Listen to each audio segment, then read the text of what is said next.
welcome. Today I have a piece for my mini ring journal. It's got little tabs on it, and I cut this out on my Cricut with on Bristol Smooth paper, but you could do just a square. It doesn't have to be like this. I just like different looking rings, so that's what I do.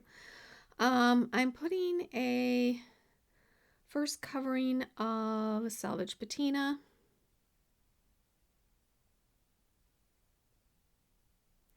I have to say, when I finished this one, it just really made me happy.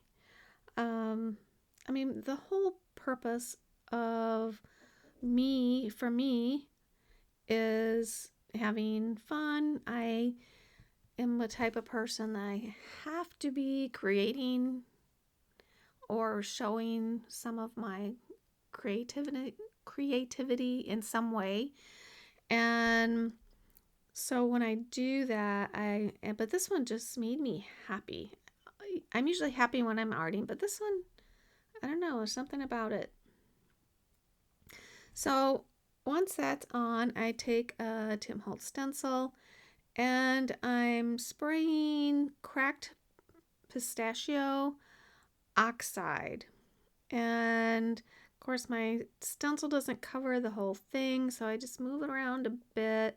That's not one thing nice about this specific stencil. It can be random. Even if it wasn't, you could line it up so that it went out right, but I do like this one. So I dry those up.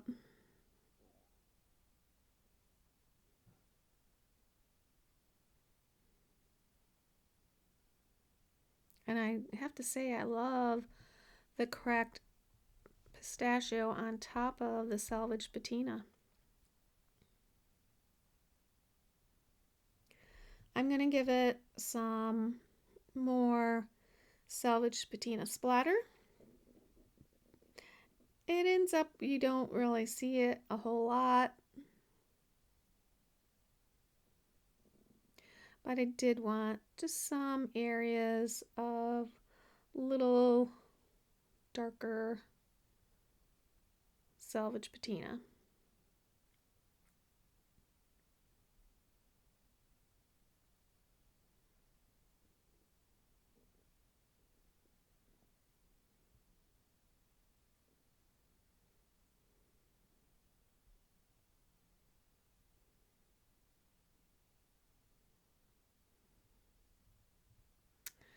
Okay, then I'm gonna add some vintage photo splatters. You know me, I just have to have a little bit of grunge in it. I can't help myself. If it looks too sweet, I don't know. I've done some things like that, and they have their place. But I like a little bit of grunge, too full on grunge either way. So I dry that up, and I'm gonna add some around the edges as well.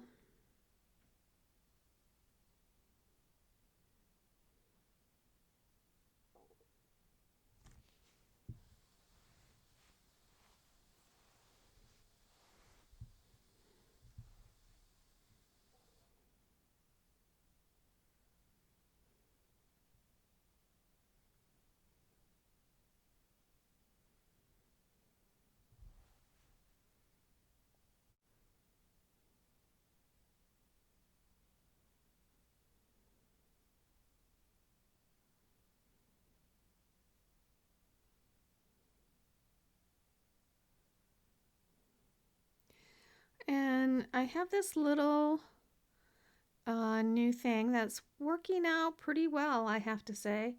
It's an anti-static bag.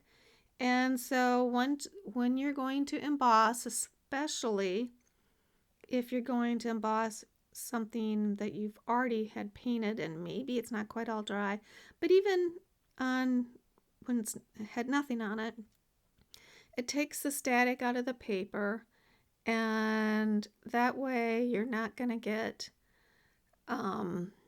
the embossing powder or embossing glaze sticking everywhere. And I have found, I haven't had it very long, but I have found that it's really helping getting a crisper, cleaner embossing image. So I've got a couple different places I want to put it. One's on a little circle I'm going to have on the piece. And then one's on the background. And I'm using gold. This is just a random gold. I might have got it at Ranger Ink because they sell that one, so that might be where I got it from. But I like this one in particular because it just is so, it doesn't look it before you emboss it, but it's so gold.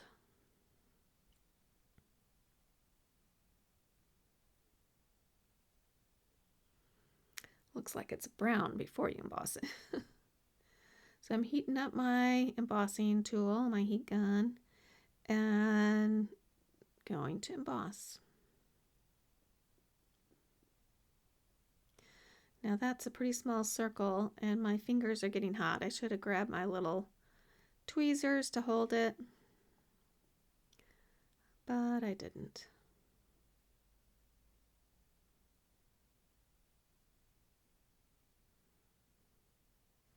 And you can just see it turn.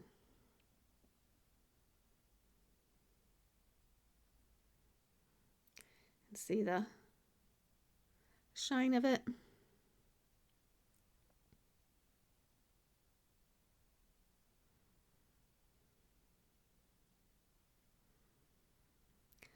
So I'm gonna start collaging, and let's see, the circle, the bird, the flower are all digital downloads. The strips of paper are Tim Holtz paper strips, and then a Tim Holtz sentiment.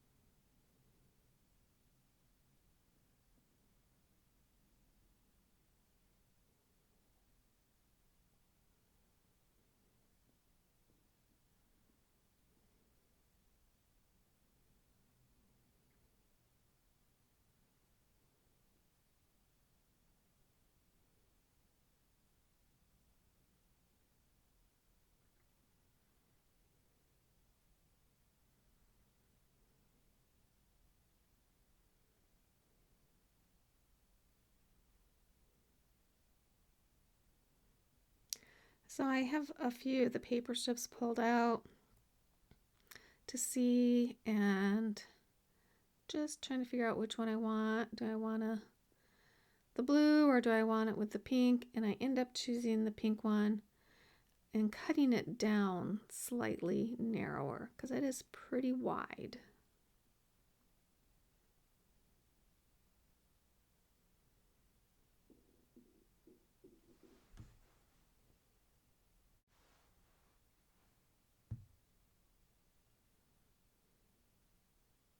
This one just seemed to have a little bit extra border, so I didn't think it needed it, and just trimming it away.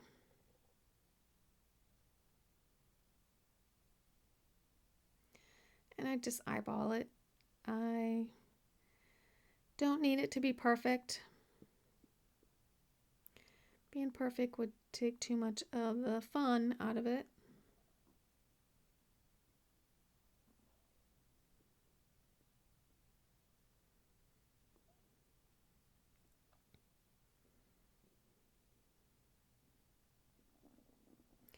And before I trim it, I'm just going to lay it down, glue it down.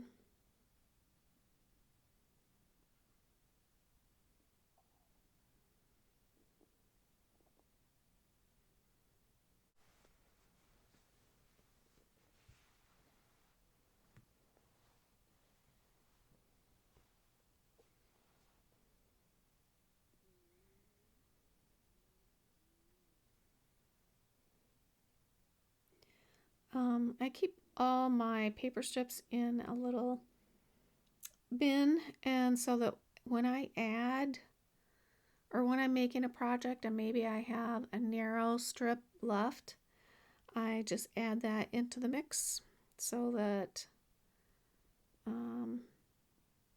I can use that for the future. And I think that's the case with this one piece here because it's double-sided and paper strips are not double-sided. So I think that was just a scrap that I threw in my paper strip bin. It is Tim Holtz paper, but it is now a paper strip. When I'm prepping my birds or really flowers or anything, I will sit down at night and cut out the main portions of them. But like little birdie feet are so small and could bend or rip pretty easily, so I usually hold off and do the final trimming of, say, the little birdie feet for when I'm going to use it. That birdie is so sweet. And I was planning on using this number strip and then decided that was not going to work out.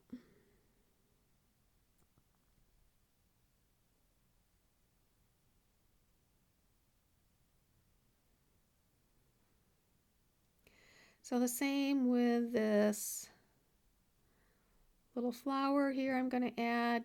Most of it is cut out. There's a little bit that wasn't, and some of it, if it's got lots of leaves around it, but there's a center portion, I typically, unless it's gonna really mess me up, I typically will leave it. I might add some vintage photo so it doesn't look so white, but you'll see, like in this case, if you really look, you might not even notice it, that the flower has a little bit of area in between the stem and another leaf that I don't cut. Now decide I'm wanting to layer some of these things, and so I want them to look a little defined, just not glued onto each other. So I'm putting some scrap. This happens to be scrap watercolor paper. I'm using it because it's thicker. And so I have a folder that if I have just scraps left, I'll just drop them in this folder, and so I can pull that out when I need a scrap of whatever it is. So the flower is going to go there, and then I'm going to, and I think I added one layer of scrap to the flower, and so I'm going to add, I think I do 2 layers on the bird just so it sticks out a little farther, just on the bird body.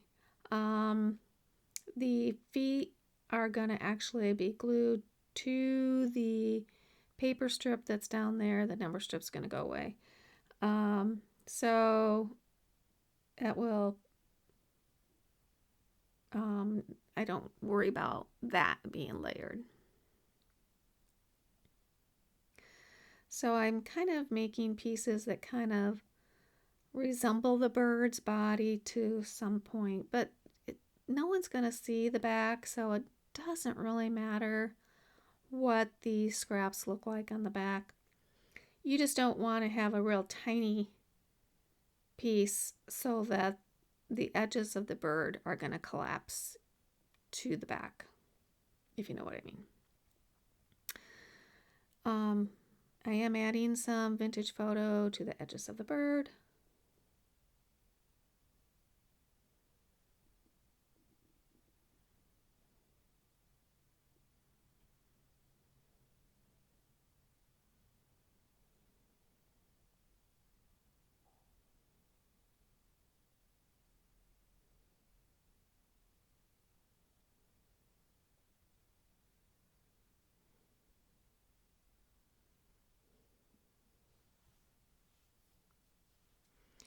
And I had that little tiny piece of ticket left that I used somewhere else, and I was thinking about adding that, but I was going to tuck it up underneath the first number strip I had, or first paper strip I had, but I totally forgot about it, so I'm just going to set it aside for some other project. So here I'm putting glue on most of it and the little feetsies so that the little feetsies do get stuck. Although I don't stick them yet because I don't want to stick them to that piece. And I add a third paper strip.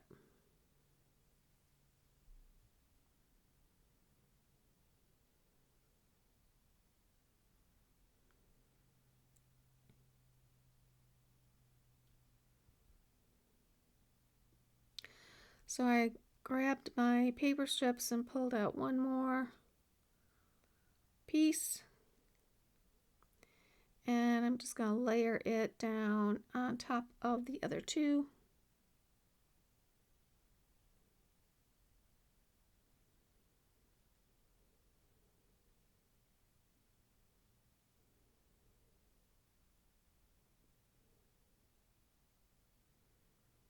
And make sure my birdie's feet stick to it.